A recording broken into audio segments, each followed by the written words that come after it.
how I grew on TikTok part 2. So a couple of weeks ago I put out a video which now has I think 200,000 views, talking about how I'd blown up on TikTok very quickly.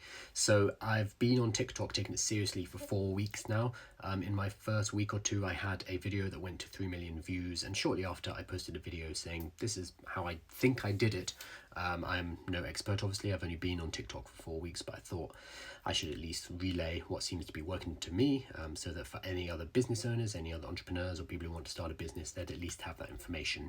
There was quite a lot of pushback with people saying, well, it doesn't work for me, and it's like, yep, that's fine. I know it's not going to work for everybody, but I wanted to give some basics of what did work for me, try and tease out anything that's learnable from that and see if it can be applied to other people. If you read my newsletter, Prompt Entrepreneur, you'll know this is basically what my playbooks are like. I will deploy a certain strategy to grow or start a business, and then I will condense all of that into a playbook showing you how to do it yourself. So it's very much based on personal experience, but I think that's quite important because that allows me to show you what's working for me right now and to give it to you directly without it being filtered through layers of formalization or a curriculum or anything like that. So this is specifically for people who own a business or want to start a business or are entrepreneurs in any other way. That is who I talk to in particular. So the content that I suggest is very much focused on them rather than creatives, for example. I have no idea how to grow a creative account. I am not creative. Maybe these things will work for you. I don't know. That's up to you. Anyway, I'm going to talk about testing. So this is specifically for business owners who want to use social media to build an audience and then drive that audience back into a sales funnel. What you need to do as a business owner is show you have expertise in your particular niche and then give out that value for free. So if you are able to answer questions from your audience members, do so. That's what I'm doing at the moment. I put out a video yesterday asking, hey, what are your biggest blocks for starting a business? And I've had 50 odd people say, this is what stops me from starting a business. And I'm going to go through each of those videos, each of those responses, and do a video for them, but thereby showing I know what I'm talking about. So that gives me an infinite amount of content to talk about, and then also helping those people, helping thousands of other people who have similar problems, and then from that growing an audience and then driving my business. This is, I'm not being cynical, I'm a business owner, and that's why a lot of us use social media. So I think it works really well for this.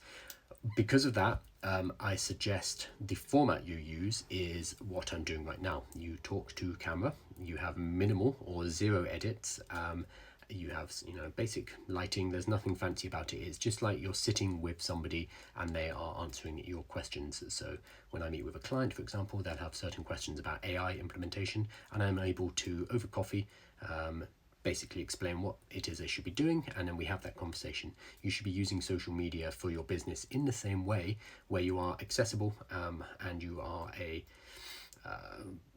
expertise that can talk about certain issues that they are having in their business, and you're able to help them with that. So straight to camera, no edits. They should be over a minute. That's what's working for me. I've tested short and long. I naturally can do long a lot easier than others, and because I'm not editing or sending to an editor, it's also easier just to go over that minute mark. I'm also repurposing all of this, so it's going onto YouTube, it's going onto Instagram, it's going onto Facebook, and it's going onto Twitter. So I've written playbooks telling you how to do that repurposing process. You can use something called repurpose.io, which will do it automatically for you. There are limitations to it, but you get the idea. But once you've done a video once, be it a minute video, 5-minute video, whatever it is, it goes onto all those platforms as well, and then you can build your audience and drive traffic from all over the place. It's pretty powerful. So straight to camera means you need to get good at talking. If you go back to my videos 4 weeks ago, I was dreadful at talking. I was umming and ahhing all the time. I still do it. I was also cutting.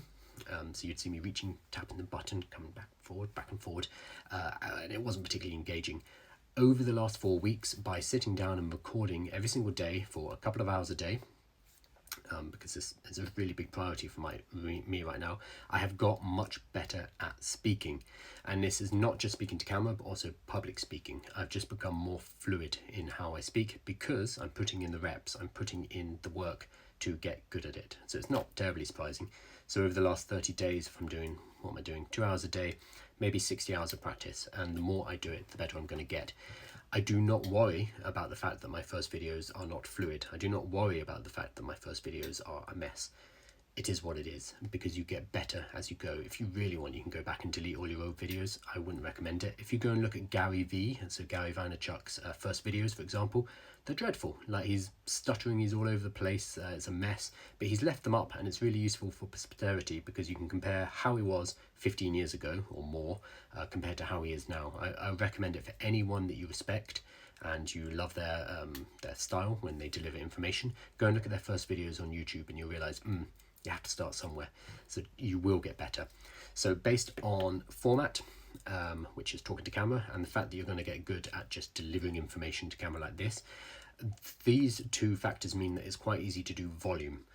If you were editing a lot, if you were having to script a lot, then you are less able to produce a huge amount of content in a day. This is the key to me doing 3 to 5 videos per day. So this video, for example, is a bit more produced because I have more points to do. It's also much longer. This is my script, just for example. It's literally, well, it's not the back of an envelope, it's the front of an envelope, but the same thing applies. You do not need to overproduce once you build up the skill of being able to talk. Again, I was terrible. I hated public speaking.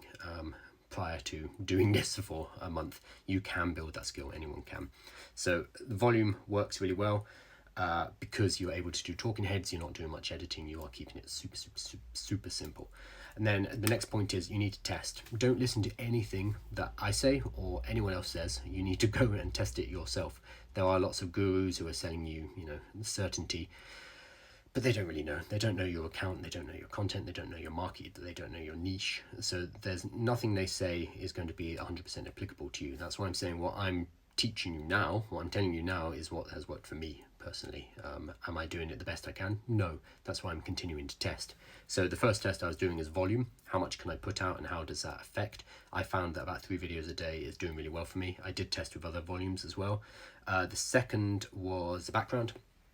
I was testing it various different places. This neutral background seems to work the best. The third was spacing. That's what I'm doing at the moment. So previously I was shooting all my videos, sitting down, shooting, I'd shoot it, send, shoot, send, shoot, send, shoot, send. But that kind of crunches them all up and it's not giving them room to breathe. And I heard from other experts, you need to leave 3 to 4 hours. So that's what I've been testing. So far, so good. But I'm going to continue to test. You need to test everything that everybody tells you and see if it works for you. So don't take anything I'm saying on face value or anyone else, but use them as ideas that you can then test. So that's what's working for me. Again, it's not going to work for everybody, but if you are a business owner or you want to start a business, this is really working for me at the moment. I'm also supplementing it with lives because the lives seem to give a boost to the short videos I'm recording as well. I'm also able to make direct sales of my book, for example, off the lives very easily, which has been a nice bonus. But combined all together, this is what I'm recommending. So this is a much more in-depth video compared to the last one when I was just like, do lots of videos. This is, do lots of videos because you are doing straight to camera, you're doing limited edits, you're getting good at speaking fluidly, you're providing value just by having a conversation with your potential customer, and then you're testing out all those different variables to see what works for you. So this is a much more in-depth, much longer, gosh, we're at 8 minutes long, video, which is a response to my first one, which I hope people will watch. And they'll be less critical than they were with the first. If not, who cares?